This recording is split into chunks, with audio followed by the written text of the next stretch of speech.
नमस्कार, देवभूमि समाचार देख रहे हैं आप और मैं हूं आपके साथ प्रज्ञा मिश्रा।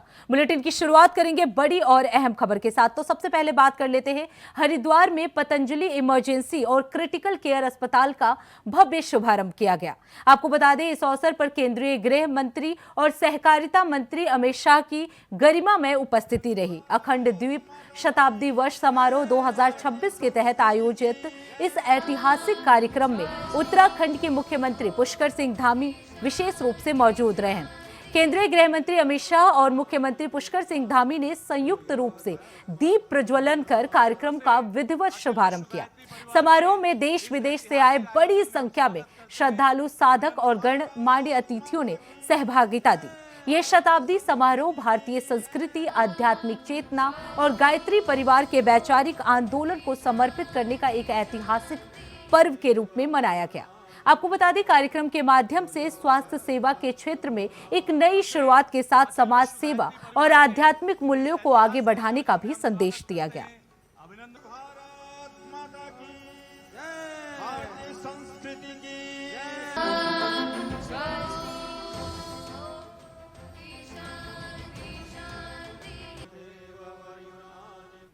गृह मंत्री अमित शाह हरिद्वार के 2 दिवसीय दौरे पर है, जहां आज दूसरे दिन युवक कांग्रेस ने काले झंडे दिखाने की कोशिश की।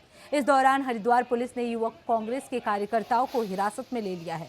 आपको बता दें, उत्तराखंड में अंकिता भंडारी हत्याकांड मामले और स्वामी अविमुक्तेश्वरानंद और उनके शिष्यों के साथ हुई अभद्रता, मुनि महाराज की डोली और उधम सिंह नगर में किसान सुखवंत सिंह की आत्महत्या मामले को लेकर कांग्रेसी आज गृह मंत्री अमित शाह को काले झंडे दिखाने जा रहे थे, जिससे पूर्वी हरिद्वार पुलिस ने कांग्रेसियों को हिरासत में ले लिया।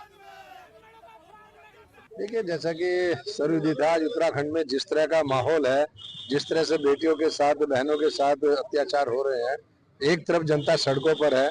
आज उनके लिए न्याय की बात ना करके अमित शाह जी जो आए हैं अपने निजी कार्य से एक यहाँ सैर करने आए हैं, उसका विरोध कांग्रेस ने किया है और कांग्रेस हर स्तर पर इस तरह के कार्यों का विरोध करेगी और सरकार का विरोध करेगी। हमारी मांग है जिस तरह से अंकिता भंडारी के साथ और जो एक यहाँ की मंडल अध्यक्ष थी, उन्हें 13 साल की बच्ची के अपनी बेटी के साथ जो अत्याचार कराए हैं, सांतरसा में जो केस हुआ है, इन सब को लेकर जो जांच अंकिता भंडारी के मामले में बैठाई है, उसमें एक सुप्रीम कोर्ट के जज के अध्यक्षता में बैठाई जाए। हम लोगों की शुरू से यही मांग थी, लेकिन सरकार ने जिस तरह से लीपापोती करने का काम किया है और एक सीबीआई का नाम दिया, सीबीआई भी तो इनका तोता है, तो हमारी यही मांग थी, इसी को लेकर हम सड़कों पर हैं। निश्चित रूप से ये सरकार जिस तरह से लोकतंत्र को कुचलने का काम कर रही है, उसके विरोध में एक सांकेतिक हमने विरोध प्रकट किया है। जिस तरह से अंकिता भंडारी हत्याकांड के अंदर आप देख रहे हैं, जिस तरह से इन्होंने पहले तो मानने को ही नहीं तैयार हुए थे कि ये मर्डर हुआ है, उसके बाद इन्होंने तुरंत ही आनंद फानन में वो सबूत मिटाने का काम किया। उसके बाद इन्होंने सांकेतिक गिरफ्तारियां करी, खैर सुप्रीम कोर्ट के माध्यम से उन्हें सजा हुई, परंतु वीआईपी का नाम आज तक ये खोल नहीं पाए थे। फिर मुख्यमंत्री जी ने दोबारा झूठ बोला कि जो अंकिता के माँ बाप कहेंगे हम वो मानेंगे। उन्होंने सीधे सीधे ये कहा था कि सीबीआई जांच, वो भी अध्यक्षता में सुप्रीम कोर्ट के सिटिंग जज की, उसमें इन्होंने वो भी नहीं मानने का काम किया है। निश्चित रूप से सरकार हर मुद्दे के ऊपर, चाहे शंकराचार्य जी का मुद्दा हो, सनातन धर्म की पैरवी करने का काम करते हैं और सनातन धर्म को ही राजनीति में बांटने का काम करते हैं। अब रुक कर लेते हैं अगली खबर की। डोईवाला से जुड़ी कांग्रेस की बड़ी राजनीतिक खबर सामने आई है। आपको बता दें, कुरुक्षेत्र में आयोजित उत्तराखंड और हरियाणा कांग्रेस के जिला अध्यक्षों के प्रशिक्षण शिविर के दौरान लोकसभा नेता प्रतिपक्ष राहुल गांधी ने एक नई परंपरा की शुरुआत कर दी है। राहुल गांधी ने पहली बार जिला अध्यक्षों के साथ साथ उनके परिवारजनों से भी सीधा संवाद किया है। आपको बता दें, करीब 4 घंटे चले इस संवाद सत्र में उन्होंने कहा कि कांग्रेस कार्यकर्ताओं और उनके परिवारों का त्याग ही पार्टी की असली ताकत है। इसी क्रम में परवादून कांग्रेस जिला अध्यक्ष मोहित उनियाल के परिवार से भी राहुल गांधी ने मुलाकात की। इस दौरान मोहित उनियाल ने राहुल गांधी को भारतीय संविधान की प्रस्तावना भी भेंट की। इस पहल को कांग्रेस संगठन में मानवीय संवेदना और पारिवारिक सम्मान की नई मिसाल माना जा रहा है। राहुल गांधी ने संदेश दिया कि कांग्रेस अब तक सिर्फ एक राजनीतिक पार्टी नहीं बल्कि एक परिवार बन चुका है।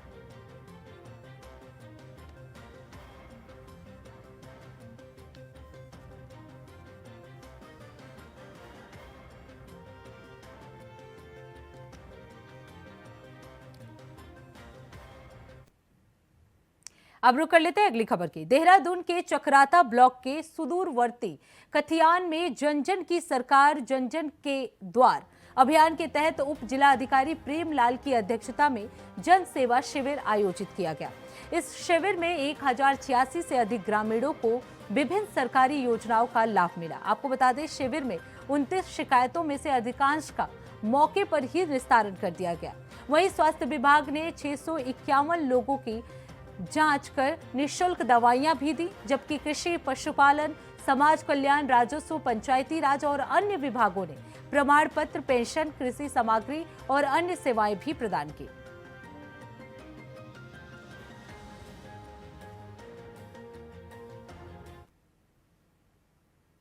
अब रुक कर लेते हैं अगली खबर की। गदरपुर से बीजेपी विधायक और पूर्व शिक्षा मंत्री अरविंद पांडे को मिले नोटिस का मामला अब तूल पकड़ता जा रहा है। आपको बता दें, बीते दिनों तहसील प्रशासन ने गुलर भोज स्थित उनके कैंप कार्यालय पर अवैध अतिक्रमण का नोटिस चस्पा दिया था। नोटिस में 15 दिनों के भीतर सरकारी भूमि से अतिक्रमण हटाने के निर्देश दिए गए थे।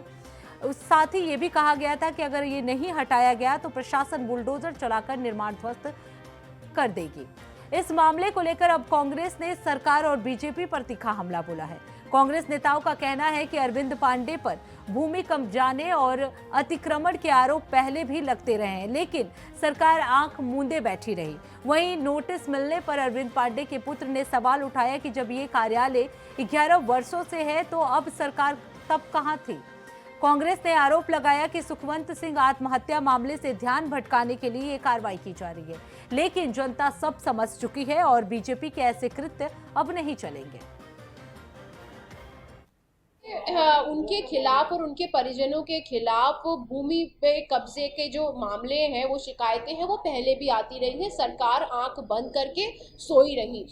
जब ये नोटिस चस्पा किया गया उनके घर पे और वो बोला गया 15 दिन तक नहीं को आप हटाएंगे तो ध्वस्त किया जाएगा, उनके पुत्र का ये कहना है कि 11 साल हो गए उस मकान को बने हुए, अब तक सब शासन और प्रशासन को नहीं नजर आया कि ये कब्जे की भूमि है। ये और कुछ नहीं है, सुखवंत सिंह का जो की आत्महत्या के मुद्दे पर उन्होंने जो बोलने का कार्य किया था, ये उसी वजह से उस मुद्दे को डाइवर्ट करने के लिए अरविंद पांडे का जो ये मुद्दा है उसे उठाने का जो प्रयास है, ये जो है भारतीय जनता पार्टी कर रही है पुलिस प्रशासन के माध्यम से। तो ये जनता बड़ी समझदार है। अब जनता ये समझ चुकी है कि भाई आप कहीं भी नोटिस चस्पा करिए। अब रुक कर लेते हैं अगली खबर की। मसूरी नगरपालिका सभागार में टाउन वेडिंग कमेटी की बैठक में हंगामा हो गया, जब कुछ पटरी कारोबारियों ने प्रशासन पर भेदभाव और आपसी फूट डालने का आरोप लगाया। आपको बता दें, आक्रोशित कारोबारियों ने कमेटी को भंग करने की मांग की है। बैठक में नगरपालिका अध्यक्ष मीरा सकलानी की अध्यक्षता में पात्र पटरी कारोबारियों की पहचान और पुनर्वास पर चर्चा हुई।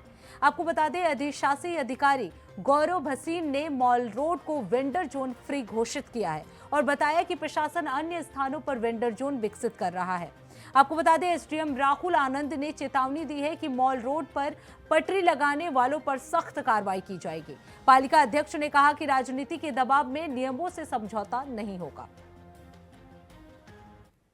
आउट की गई थी, इसमें स्पष्ट तौर पे निर्देश दे दिए गए लोगों की मॉल रोड जो है, कुछ लोगों का ये इसमें जिद ही कहूँगा कि पूर्व से ही निर्धारित है कि मॉल रोड पर किसी को भी फेरी करने की अनुमति नहीं दी जाएगी।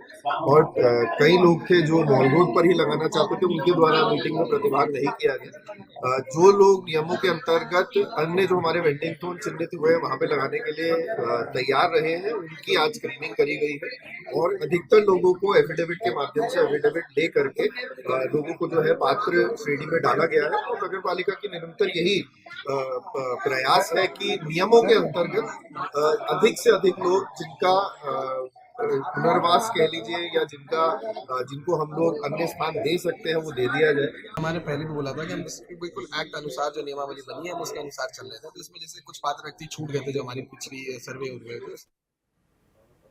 अब रुक कर लेते हैं अगली खबर की। कांग्रेस के वरिष्ठ विधायक तिलक राज बेहड़ ने बड़ा बयान देते हुए कहा कि रुद्रपुर में कुछ दिन पहले जो उनके बेटे सौरभ राज बेहड़ पर हमला हुआ था वो किसी आपराधिक षड्यंत्र का हिस्सा नहीं था, बल्कि उनके बेटे की स्वयं अपने ऊपर हमले की रची गई साजिश थी। कांग्रेस विधायक ने कहा कि पुलिस ने अपनी जान में भी इन सब चीज़ों की पुष्टि की है और अब उन्हें ये कहते हुए कोई संकोच नहीं है कि उनके बेटे पर कोई हमला नहीं हुआ था, बल्कि उसने अपने ऊपर खुद हमला करवाया था। कांग्रेस विधायक ने रोते हुए कहा कि उनके बेटे का ये कृत्य उनके सामाजिक जीवन पर बुरा प्रभाव डालने वाला है। कांग्रेस ने कहा कि अब सौरभ राज बेहट से उनका अब कोई व्यक्तिगत संबंध भी नहीं होगा। और ये जो कुछ हुआ है बहुत अच्छा नहीं हुआ है। जो भी सौरभ ने किया है उसके लिए मैं सारे समाज से, पूरे अपनी पार्टी से, अपने शुभ चिंतकों से, चाहे वो भाजपा के हों, चाहे सपा के हों, चाहे और दलों के लोगों ने इसमें जो सहानुभूति दिखाई, जो मेरी मदद की, उनसे मैं माफी चाहता हूं। पुलिस ने जिन लोगों का इंट्रोगेशन किया शक के आधार पे, उनके परिवारों से मैं माफी मांगता हूं। मैंने जो प्रदर्शन धरना किया, जो तैयारी कर रहा था, पूरे प्रदेश के मुख्यमंत्री जी तक ने मदद की, हमारी पार्टी के भी सर्वोच्च प्रभारी से लेकर सारे पार्टी के सीनियर विधायकों तक ने मेरे के प्रति सहानुभूति दिखाई कि हम साथ हैं। पर मुझे नहीं पता था कि मेरा अपना ही सिक्का खोटा निकलेगा और वो अपने घरेलू कारणों से इतना बड़ा मामला करेगा। उसके घरेलू मामले थे, पत्नी के साथ आपसी अगर कोई मतभेद थे तो उसको हमें बताने चाहिए थे। हम उसका कोई न कोई रास्ता निकालते, जबकि हमने उसको शादी के बाद ही अलग कर दिया था। वो अलग रहने लग गया था और जो भी उसने मुझसे मांगा, मैंने उसका जो हक था उसको भी मैंने बहुत समय पहले दे दिया था, जो उसका अधिकार मेरे साथ था। उसने मुझे कितनी दी थी, इसका कारण मेरा लगाव थोड़ा बहुत रहता था, आता जाता था। और उसने जो कर्म किया वो माफी योग्य नहीं है। मैं उससे अपने संबंध अब हमेशा के लिए खत्म करता हूं। मैं उसके साथ अब नहीं उसको अपना सकता। उसने मेरी समाज में छवि खत्म की है, मुझे उसने बर्बाद किया है, लोगों की नजरों में मुझे उसने गिराया है, खत्म किया है। जिस आदमी ने सेवा की, उतराई की, एक आवाज पे हजारों लोग इकट्ठे हो गए, दलगत नाइतीपुर से उठ के। मैं जानता हूं मुझे कितना कष्ट है, खेद है कि मेरे साथ ऐसा क्यों हुआ। ऐसा मैंने कोई कर्म किया होगा जो इसकी सजा मुझे मिल रही है। वहीं इस खबर पर विस्तार से जानकारी देने के लिए हमारे साथ स्टेट हेड अवनीश प्रेमी हमारे साथ जुड़ चुके हैं। अवनीश जी, ये बड़ा बयान जो है विधायक का सामने आया है, उन्होंने साफ तौर पर कहा है कि उनके बेटे ने ही खुद साजिश रची थी। क्या कुछ जानकारी? देखिए, बिल्कुल ठीक कहा। और तिलकराज बेहट जो भी तराई के बड़े नेता के तौर पर जाने जाते हैं, काफी ताल्लुकात उनके हैं और एक अलग ही रुतबा वो तराई के क्षेत्र में रखते हैं, तो उनको बड़ा आहत आज वो दिखाई दी और बाकायदा उन्होंने एक प्रेस कॉन्फ्रेंस की जिसमें साफ तौर पर कहा कि उनके बेटे सौरभ बेहट ने खुद हमला अपने ऊपर कराया था, जिसका कि उन्होंने भी अपनी तरफ से भी तस्दीक किया है। पुलिस की जो जांच आई है उसमें भी ये खुलासा हुआ है। तो आज काफी वो परेशान दिखाई दिए, बाकायदा प्रेस कॉन्फ्रेंस की और उस चीज में स्वीकार किया कि उनके बेटे ने ही हमला किया था, साजिश उसने ही रची थी। तो कहीं ना कहीं वो निराश हैं और इसीलिए अपना पूरा संबंध जो है उन्होंने अपने बेटे से अलग कर लिया है और उन्होंने पुलिस का, मुख्यमंत्री और तमाम नेताओं का, कार्यकर्ताओं का भी आह्वान जताया जो इस दुख की घड़ी में उनके साथ खड़े थे। उन्होंने साफ तौर पर कहा कि घर का विवाद था, जा सकता था, निपटाया जा सकता था। देखिए, उनके बेटे ने जो खुद ये साजिश रची है कहीं ना कहीं निराशाजनक है और कहीं ना कहीं उनकी छवि को भी इसने धूमिल किया है। बिल्कुल अवनीश जी, अगर बात की जाए, क्योंकि विधायक ने खुद प्रेस कॉन्फ्रेंस करके ये बात कही है, ऐसे में क्या उनके बेटे की तरफ से इस बात को लेकर कोई प्रतिक्रिया सामने आई है? देखिए, अभी प्रतिक्रिया सामने नहीं आई, लेकिन पुलिस की प्रतिक्रिया सामने आ गई है। पुलिस का बयान एसएसपी का सामने आया जिसमें उन्होंने कहा है कि 3 लोगों को इसमें अरेस्ट किया गया है जो कि सौरभ बेहट के दोस्त थे और उन्होंने भी कबूल किया है सौरभ बेहट के कहने पर ही उन्होंने उन पर हमला किया था। बाकायदा एक सुनियोजित साजिश के तहत ये सारी चीजें की गई थी। जी, बहुत बहुत धन्यवाद अवनीश जी इस खबर पर विस्तार से जानकारी देने के लिए। तो इसी के साथ देवभूमि समाचार में बस इतना ही। देश दुनिया की तमाम बड़ी खबरों के लिए देखते रहिए इंडिया वॉइस। तब तक के लिए नमस्कार।